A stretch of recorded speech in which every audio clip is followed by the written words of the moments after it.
Oman আহাব্বানি কানা মাই feel জান্নাহ।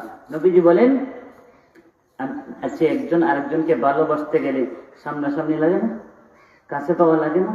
এখন নবীজি নাই, আমরা কিভাবে ভালোবাসবো? নবীজি বলছেন, মান আহাব্বা সুন্নতি, যেই লোকটা আমি নবীর সুন্নত, আমি নবীর তরিকাকে ভালোবাসবে, ফাকাদ আহাব্বানি, সেই লোকটা, সেই উম্মতটা আমি নবীকে ভালোবাসলো।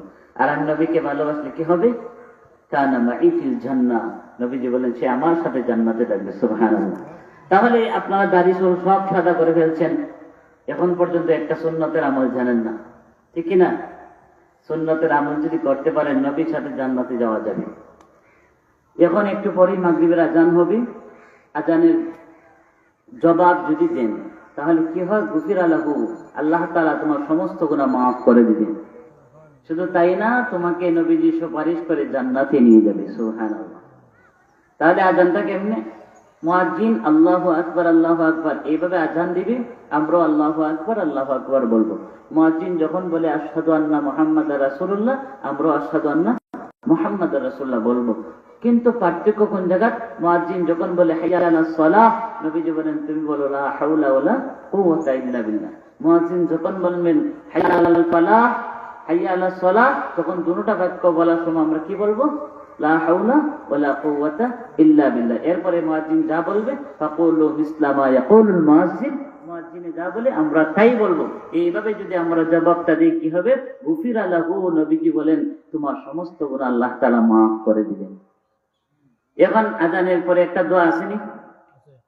আল্লাহুম্মা রাব্বা হাযিহিদ দাওয়াতিত তাম্মাহ ওয়াস সালাতিল কাইমাহ আতি মুহাম্মাদানিল ওয়াসিলাতা ওয়াল ফাদিলাহ ওয়াবআসহু মাকামান মাহমুদানিল্লাযী ওয়া'আদতাহ ইন্নাকা লা তুখলিফুল মিআদ।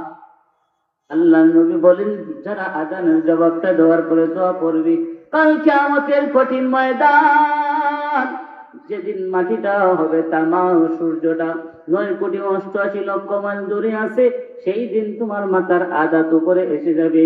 ওই কঠিন ভয়ঙ্কর দিনে ইয়াশফাউ ইয়াউমাল কিয়ামাহ, আমি নবী তোমাদেরকে সুপারিশ করে করে জান্নাতে প্রবেশ করায়া দিব।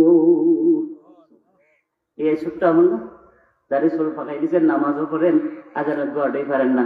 কে মুসল্লি রে? চিন্তা করেন তো, মুসলমান কারা করে? দাড়ি টুপি লাগাইলে কি মুসলমান? রবীন্দ্রনাথ ঠাকুরের দাড়ি নেই? হিন্দু ব্যক্তি কি লম্বা খাবিজ করে না?